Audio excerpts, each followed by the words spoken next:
Christmas gift for my daughter received. Great quality control. Upside down logo on the jersey should not happen. At Fanatics thought it was Russian. Is there a worse run company than Fanatics? Everything they make now is total Hey, garbage. Fanatics, so we ordered a Michigan hoodie for our daughter for Christmas. We have nothing to do with the rookie. We are trying to understand why, but we are not involved in any way. When political, religious, and ideological divides in America are seemingly rivaling the Grand Canyon, it's pretty nice when we as a species form a Voltron of sheer hate to dogpile on an easy target. It's almost as if Fanatics has a humiliation fetish.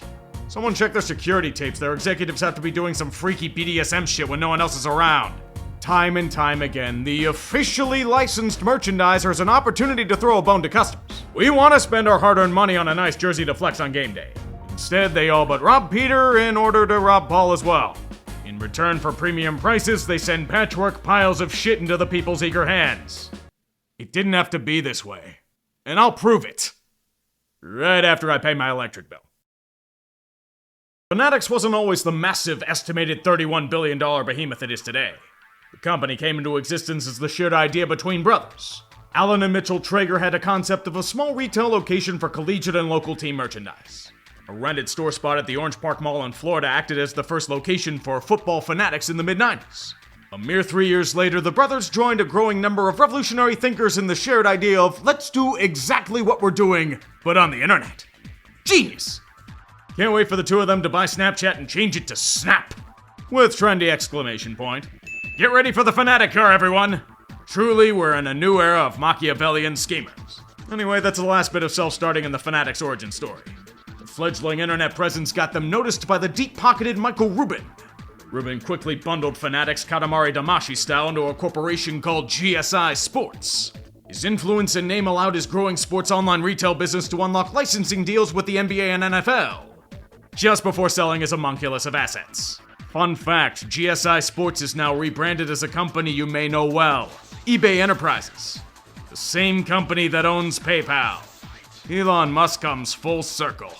Michael managed to snag back the Fanatics brand in the sale and would go on a shopping spree buying smaller, more regional merch brands, making them submit to the Fanatics banner in these takeovers. Design, assembling, marketing, overseas manufacturing, and digital sales departments to assume control of every single part of the sports merchandise experience. They ruled over all. You could say this was the first domino that fell cascading into what they are today. But the accelerator? Private equity. Those ruthless, efficient corporate dollars, y'all. Fanatics opened their doors to outside investment not long after Rubin bought the company back. A $150 million infusion in 2012 allowed them to continue absorbing smaller sportswear brands. And another $300 million falling from the sky in 2015 blessed the company to finally make the jump into a mainstream player. That ambition was both their greatest boon and potentially crafted the sword they've fallen on in the public sphere. In April 2017, Fanatics Inc. would purchase a manufacturer called Majestic Sports based in Easton, Pennsylvania. Somehow no relation to the baseball brand. Anyway, Majestic had the golden goose for Fanatics, an on-field merch deal. Majestic was the exclusive producer of every Major League Baseball jersey, designing the uniforms, creating fan replicas, and had tens of millions of eyes on their products annually. Even if you didn't buy one, you watched a game on TV, or saw someone wearing one at a bar, or saw an ad, or walked past one in a mall. It was the biggest pedestal a brand could be on, and Fanatics now stood atop it. 2 years later, Majestic would lose the MLB rights to Nike, but this was strategic. Nike inked a deal with Fanatics to be the principal designer, manufacturer, and shipper of officially licensed merch. On-field jerseys, fan apparel, and novelty items at ballparks, pro shops, the whole shebang. And it went off with the Big Bang itself. For the hottest issue of spring training, many players not happy with their new uniforms. Images of players in see-through pants and jerseys with small lettering going viral. Commentators weighing in as well. The names and the numbers have shrunk to Lilliputian size. The uniforms are designed by Nike with input from Major League Baseball and manufactured by Fanatics. And the numbers and letters on the back are screen-pressed rather than embroidered. A major flashpoint for fan criticism. MLB saying, based on player requests, adjustments are being made to jersey size, waist, inseam, length, thigh fit, and the bottom of their pants. Not a great start, but the snowball was already rolling, and it was about to turn into an avalanche. In 2022, Fanatics desired a bigger slice of the pie. They wanted to stake a claim in the reviving trading card business, and got Major League Baseball to make them the exclusive card manufacturer for them starting in 2025, when their contract with Topps expired. Not fucking good enough. They went out and bought Topps later that year, like an Uno reverse card, but the fans draw 40. They also got rights to make cards for the NHL and NBA as a bonus. The Topps Trading Card Company, independently owned for nearly 90 years, gobbled up by the temptations of an IPO and private equity, and then slowly digested whole. But Fanatics was nowhere near satiated with their conquests. They acquired the rights to all fan NBA jersey production in 2017, and then stacked that deck with NFL fan jerseys, as well as all NHL merchandise in 2025. Nowadays, their tentacles penetrate nearly every sports orifice. MLS, Formula One, the Australian Football League, even some colleges have made deals with the merchandising megalodon for apparel production. From a fan's perspective, it looked like a plague of locusts. An invasive species slowly eating away at the natural order that you know and trust, permeating every aspect of sports society to make their brand and aura inescapable. It'd be a lot more tolerable if their product wasn't completely awful and patchwork. There are nowhere near enough negative words in the entirety of the goddamn English lexicon to describe the quality drop-off since the Fanatics takeover. By far the easiest way to see this is in their jerseys. In some leagues, the cheaper fanwares were made by Reebok prior to the modern reckoning. Even for its cheapness, they would print and stitch every number, team name, and place every patch onto the jersey. It was of the time, sure, the athletic mesh material is definitely a retro look in 2026, but they last. Shit, my old Pouncy jersey from 2011 still looks like it was bought yesterday. It was definitely more expensive to produce than an alternative. So that alternative was exactly what Fanatics chose to do. Vinyl.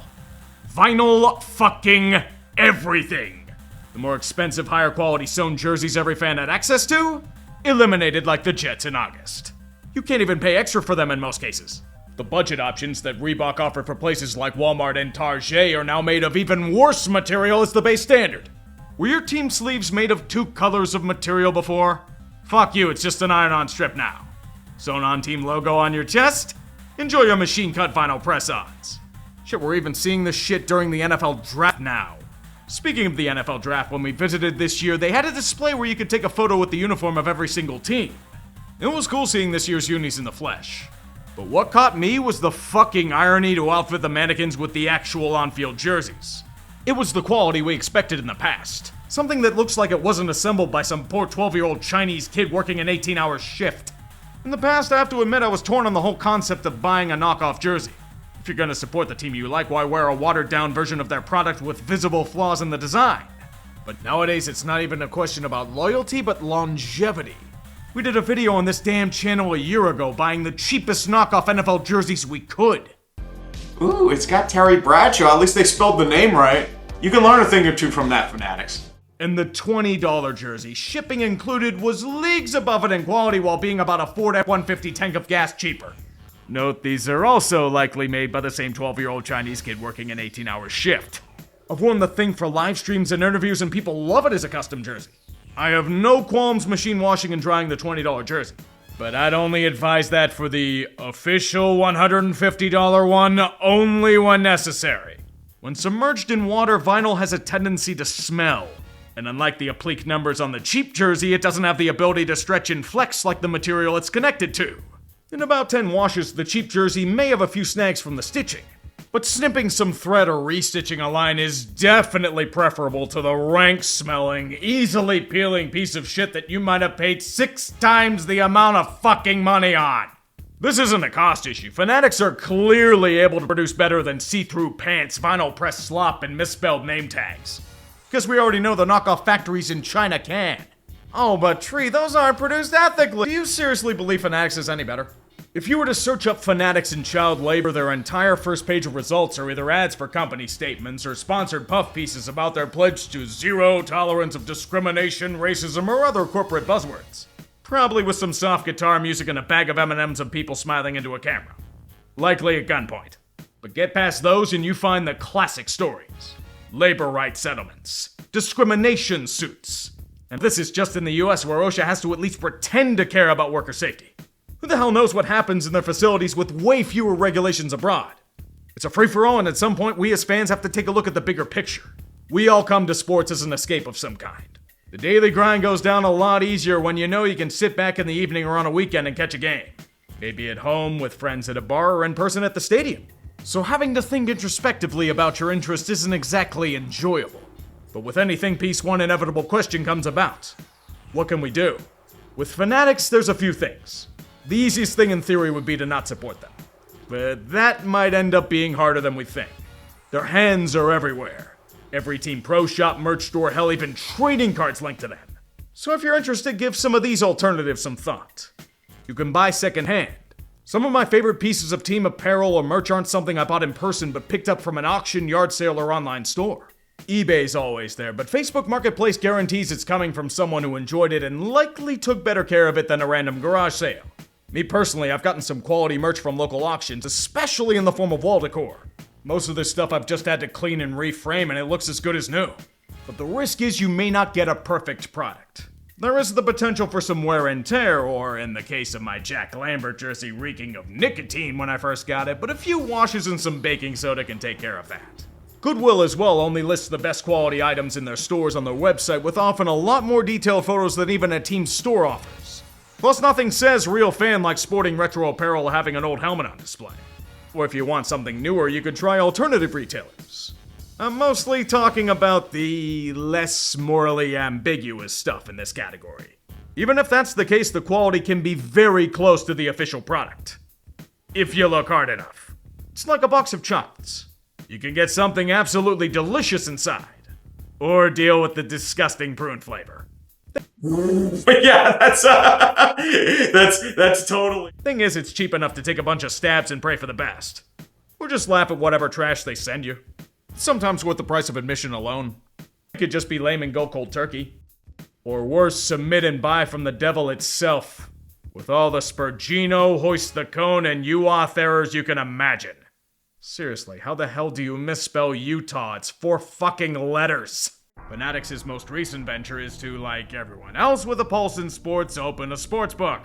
If you're looking at someone to denounce the industry, it's not me. If you can make the money there, go and do it. But if I were to bet my hard-earned simoleons somewhere, I for sure wouldn't choose the company that is yet to master the logistics of putting design and name on shirt. A lot of people go where the best promo is, and that makes a lot of sense. But with Fanatics, more often than not, the promos you're receiving aren't sweat-free bets or big deposit matches. You get points towards a discount on their shitty merch.